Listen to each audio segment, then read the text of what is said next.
This is the Steele Report. The reporting of the results and circumstances surrounding the 2020 Iowa Democratic Party caucuses were unacceptable.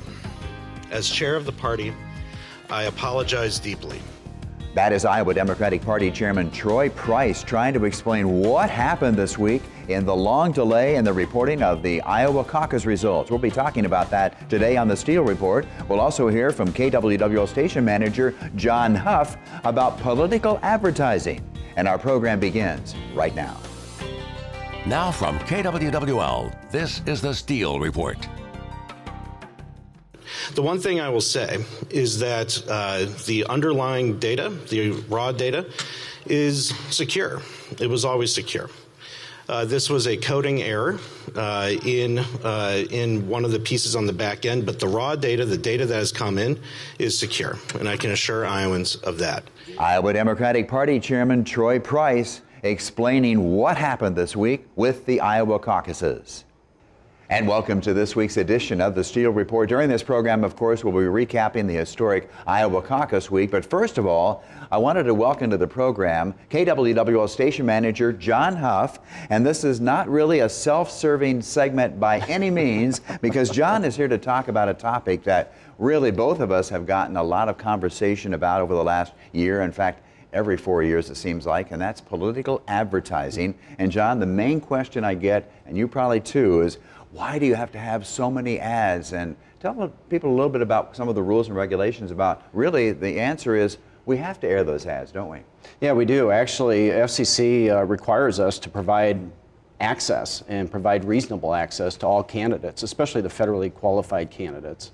It's not necessarily up to us on how much they buy and what newscasts, and it's really up to them. And as long as they're following the rules and the policies that we set forth as a station and following the rules and the policies of the FCC, they can buy as much advertising as they'd like. Yeah, it's interesting because the Federal Communications Commission, we're licensed by the FCC, so we have to follow their rules and regulations. And I was trying to think back in all my years here, I can only recall, I think, one instance where, and I think you were involved in this, where the station decided not to air an ad, and I think it had something to do with a really graphic portrayal of abortion on the air. Do you recall that at all? Yeah, I do recall that. And actually, the FCC says there's actually a no censorship rule, that we cannot censor the ads of federally qualified candidates.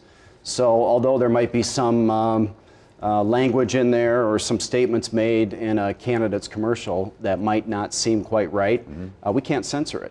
Now, what we can censor is when there are graphic images or obscenities that happen to appear in a commercial. Of course, as a station, we can censor that. I remember that we took quite a bit of flack. I know I did personally, and perhaps you did too, when Tom Steyer started running his impeachment advertisements. And of course, Republicans were up in arms. Democrats, I suppose, were all in favor. But what kind of reaction did we get during that? And those, there again, that's an example where those could not be altered, could they? Yeah. No, actually, Tom Steyer, he started back in, I think it was 2017 when he started running long ads. before he became a candidate. Yeah. Yep, and he folled the rules and the regulations set forth to purchase advertising with our station, and we accepted it. And, you know, in his message, he decided that was his message that he wanted to air, and he paid for the commercial advertising time. It's kind of interesting. There are some numbers that are coming in now after the caucuses, and $68 million is a figure that we've heard that these candidates, just in the last year, presidential candidates spent in advertising in Iowa. And of course, KWWL is one of the benefactors of that. And that's an important part of the revenue stream for our company. But now there's a question about, will it come back in 4 years? We're not even into the presidential cycle this year, and we're already talking about Iowa's first in the nation status. There's got to be a great concern there among a lot of broadcasters. Yeah, I think so. I mean, of course, they do spend a lot of money on advertising, and they spend it months leading up to election periods and different time periods throughout elections, whether it be pre-caucus or during a general election. So who knows what's going to happen 4 years from now? But I can tell you that, as you mentioned with your numbers there throughout the state of Iowa, yeah, there's been a lot of advertising spent in the past year or even in recent months leading up to the caucuses. I want to just say Section 73 Actually, the Communications Act of 1934 has been updated several times, but we're talking mainly about, if you want to look this up yourself, it's section mainly 312 and section 73. And here's one that caught my eye right away, and I'm sure you've seen this too. The Commission, we're talking about the FCC Commission, can revoke a station license or construction permit for willful or repeated failure to allow reasonable access or to purchase reasonable amounts of time for use on a broadcasting station by a politician. The equal time rule, that kind of went away a long time ago with the Reagan administration, I think back in 1987, but we really have a responsibility to provide the opportunities if they want to spend the money.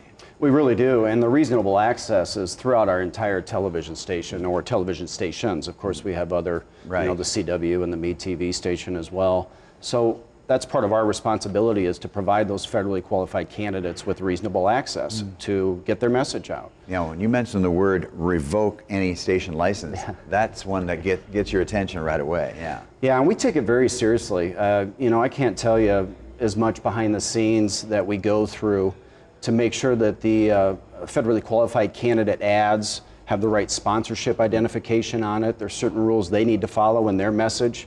We have to look at those commercials before they go on the air and make sure they're following those rules. You know, there's many times where we are looking at the message itself and making sure that everything's appropriate in the message, and there's a lot that goes on behind the scenes to get those ads on the air. I can't remember the exact year, but the I'm so-and-so and I approve this message, that's what you hear there. Right, the identification. Right, exactly. So talk about the term lowest unit charge. What does that mean? You had to bring that up, didn't you, Ron? Well, the lowest unit charge is a term in the broadcasting industry that 45 days prior to a primary and 60 days prior to a general election, we have to afford candidates the same type of rates, if you will, that we afford our most favored advertisers.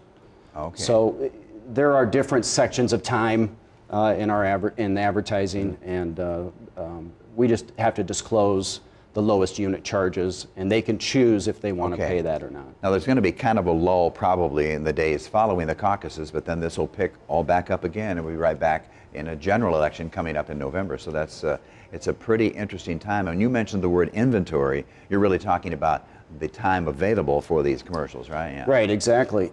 And also, we've even had viewers or people ask why they see the different campaigns back to back in a particular commercial break. Well, there again, that's an example where we might only have a few commercials to sell in a certain program.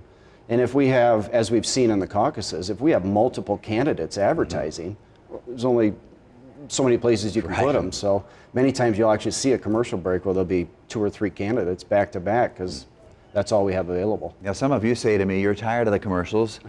I don't think we are yet, but I'm not really sure, John. But I mean, it's just one of those things that we're in business to.